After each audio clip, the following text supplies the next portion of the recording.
Greetings, everyone. This is Inner Truth 5. Welcome to Spiritual Science.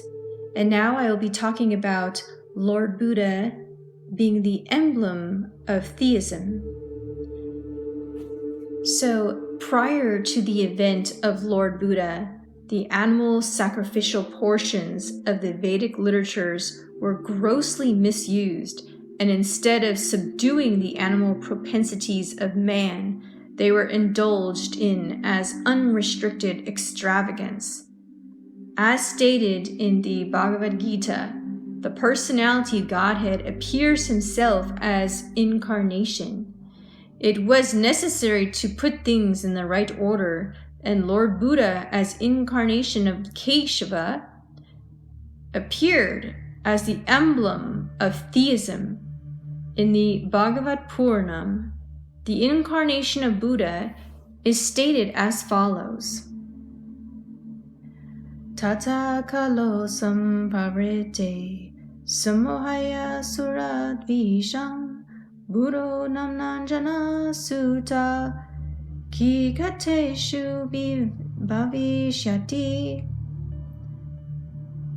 After that, just in the beginning of the age of Kali, Lord Buddha, the son of Anjan, will appear in the province of Gaya in order to bewilder the demons who are always envious of the devotees of the Lord. Bhagavad Puran was compiled almost 3,000 years BC. Under the circumstances, the word Bhavishyati is significant.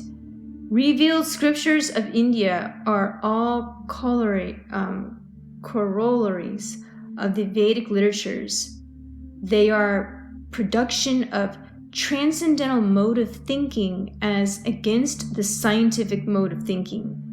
As we have already discussed to some extent, the basic defect of scientific mode of thinking, any literature which is not derived from the authentic sources of Vedic literature is considered as ordinary country news with no effect of actual knowledge.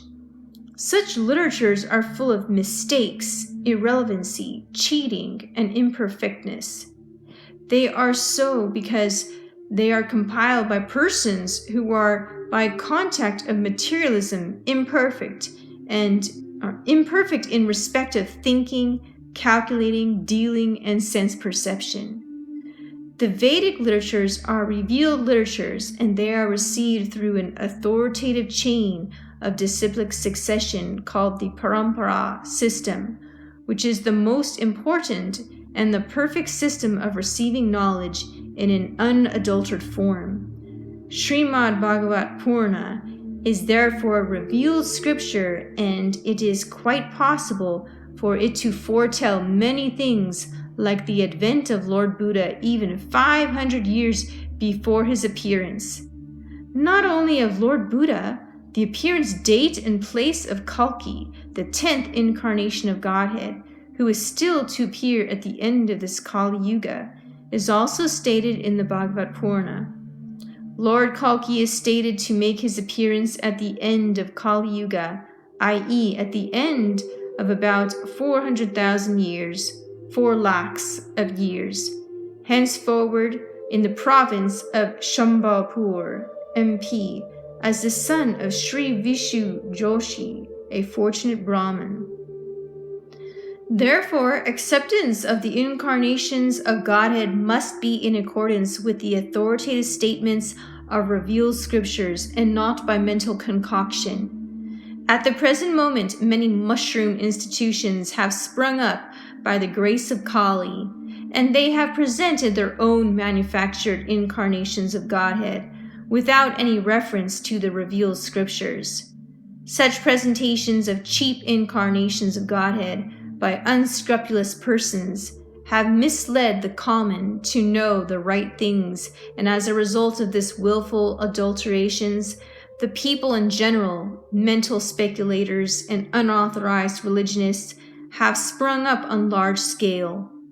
The general public is thus bewildered as to what to do and what not to do. Lord Buddha is said to be the incarnation of power of the Supreme Lord. He is something like a representative with power of attorney. For each and every incarnation of Godhead, the descriptions in the scriptures are given about his features and program of work. As such, the description of Lord Buddha's appearance is given as he would be the son of Anjan in the province of Gaya, and the description of his program of work is stated to be bewildering the atheistic public. Lord Buddha is said to be the son of Ajna somewhere, or he is himself the Ajna, and there is almost the same philosophy of ahimsa, non-violence, both in Buddhism and Jainism. Lord Mahabir is the originator of Jainism, and his appearance date is almost the same as that of Lord Buddha. So there's almost a great proximity between these two systems of faiths. In the Bhagavad Purana, the activity of Lord Buddha is stated to be bewildering the atheists. The atheists do not believe in the existence of the Supreme Lord, and to bewilder such persons, the power incarnation of Godhead appeared as the religious reformer. His cult of ahimsa is the most important panacea for curing the incurable disease of atheism. Those who will not accept the authority of the Supreme Lord, the Lord sent a powerful leader who would gradually lead them to the path of the Supreme Lord. Killing of animals before the advent of Lord Buddha was the most prominent features of all the then society under the shadow of Vedic sacrifices. When Vedas are not accepted through the authoritative disciplic chain of succession, the casual readers of the Vedas are misled by the flowery language of this system of knowledge. In the Bhagavad Gita, a comment has been made on such foolish Vedic scholars. The foolish scholars of the Vedic literatures who do not care to receive the transcendental message through the traditional and realized sources of disciplic succession is sure to be bewildered, and such bewildered souls have been described as, in Devanagari, Avipashita, or the foolish scholars. To such foolish scholars of Vedas, the ritualistic ceremonies are considered to be all in all, without any deep penetration in the depth of the knowledge. In Devanagari, Vedascha savar ahameva vedyam, that is the whole version of Bhagavad Gita. The whole system of the Vedas is to lead one gradually to the path of the Supreme Lord. The whole theme of the Vedic literature is made to know the Supreme Lord, the individual soul, the cosmic situation, and the relations between all these items. When the relation is known, the relative function begins, and as a result of such functions, the ultimate goal of life, or going back to Godhead, takes place in the easiest manner. Unfortunately, unauthorized scholars of the Vedas became captivated by the purificatory ceremonies only, and the natural progress is checked thereby to achieve the ultimate goal. To such bewildered persons of atheistic propensity, Lord Buddha is the emblem of theism. He therefore, first of all, wanted to check the habit of animal killing. The animal killers are the dangerous elements on the path of going back to Godhead. There are two types of animal killers. The soul is also sometimes called the animal or the living being. Therefore, both the slaughterer of the animals as well as those who have lost their identity of the soul, both are animal killer. Maharaj Parikshit said that only the animal killer alone cannot relish the transcendental message of the Supreme Lord.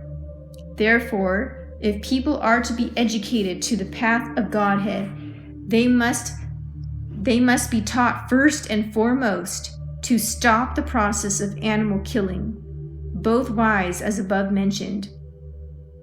It is practically nonsensical who says that animal killing has nothing to do with spiritual realization. By this dangerous theory, many so-called sannyasis have sprung up by the grace of Kali Yuga, who preach animal killing under the garb of the Vedas.